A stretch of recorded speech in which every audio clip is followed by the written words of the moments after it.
Jumpa lagi dengan saya di DGS Official. Pada kesempatan ini, saya akan membahas tentang mendoakan orang mati menurut kitab suci sangat baik dan tepat. Saya membahas ini sesuai dengan apa yang diimani oleh Gereja Katolik. Seperti kita ketahui, setiap tanggal 2 November, umat Katolik mengadakan peringatan mulia arwah semua orang beriman. Dalam rangka itu, biasanya diadakan misa dan kunjungan ke makam keluarga masing-masing. Nah, tradisi mendoakan orang mati dalam gereja Katolik berakar pada teks-teks kitab suci. Namun, secara pribadi, sebelum saya mengenal iman Katolik, saya juga sempat meyakini bahwa mendoakan arwah adalah kesia-siaan. Namun, ketika kita menelusuri kitab suci, ternyata mendoakan arwah tidak dilarang dalam kitab suci.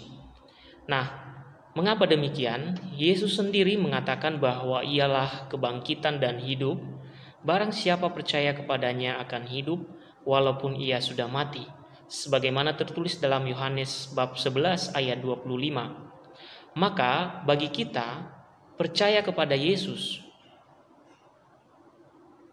adalah suatu hal yang sangat meyakinkan akan adanya kebangkitan.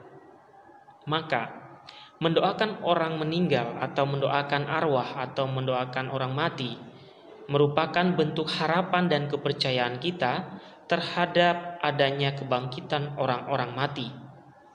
Nah, salah satu kitab suci yang menceritakan tentang praktek mendoakan orang yang telah meninggal atau mendoakan arwah adalah kitab 2 Makabe, di mana diceritakan bahwa Yudas Makabe mengumpulkan persembahan dan mendoakan para prajurit yang meninggal di medan pertempuran, sebagaimana tertulis dalam 2 Makabe bab 12 ayat 43 sampai 46. Karena itu Yudas Makabe mengadakan korban penyilih untuk orang-orang mati supaya mereka bebas dari dosa-dosanya. Nah, doa yang diucapkan oleh Yudas Makabe dan pasukannya ini dilandasi akan adanya harapan tentang kebangkitan orang mati. Selain kitab Makabe, ada juga kitab lain yang menyiratkan tentang purgatorium. Misalnya dalam 1 Petrus 1 ayat 7, 1 Korintus 3 ayat 15 atau sampai 15, dan juga ditulis dalam Katekismus Gereja Katolik 131. Dikatakan demikian, maksud semua itu ialah untuk membuktikan kemurnian imanmu yang jauh lebih tinggi nilainya daripada emas yang fana, yang diuji kemurniannya dengan api, sehingga kamu memperoleh puji-pujian dan kemuliaan dan kehormatan pada hari Yesus Kristus menyatakan dirinya. Nah, Gereja Katolik meyakini bahwa kematian bukanlah akhir dari kehidupan.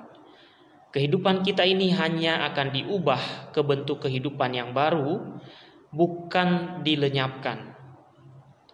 Karena kami tahu bahwa jika kemah tempat kediaman kita di bumi ini dibongkar, Allah telah menyediakan suatu tempat kediaman di surga bagi kita, suatu tempat kediaman yang kekal yang tidak dibuat oleh tangan manusia. Sebagaimana ditulis dalam 2 Korintus 5 ayat 1, 6 sampai 10. Sementara itu, Katekismus Gereja Katolik 1030 mengatakan demikian. Setiap orang yang mati dalam rahmat dan persahabatan dengan Allah, namun belum disucikan sepenuhnya, memang sudah pasti akan mendapatkan keselamatan abadi, tetapi ia masih harus menjalankan satu penyucian untuk memperoleh kekudusan yang diperlukan supaya dapat masuk ke dalam kegembiraan surga. Pertanyaannya, mengapa keyakinan atau orang di luar Katolik tidak mendoakan orang mati, tidak mendoakan arwah atau tidak mendoakan orang yang sudah meninggal?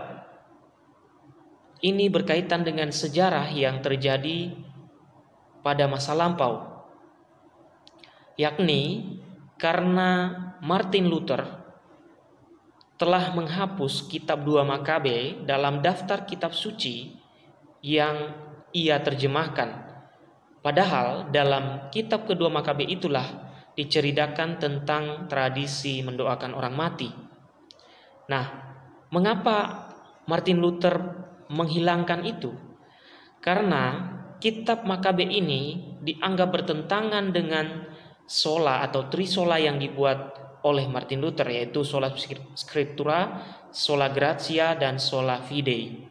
Nah, bahkan beberapa buku dan artikel juga menceritakan bagaimana Martin Luther menghilangkan beberapa bagian dari kitab suci Perjanjian Baru yang berlawanan dengan konsep trisola yang dibuatnya. Misalnya, surat Yakobus dan Wahyu kepada Yohanes, Martin Luther menganggap kitab itu adalah kitab jerami. Ini adalah kisah masa lalu yang menyebabkan kenapa saudara-saudara kita tidak mendoakan arwah atau mendoakan orang-orang yang telah meninggal.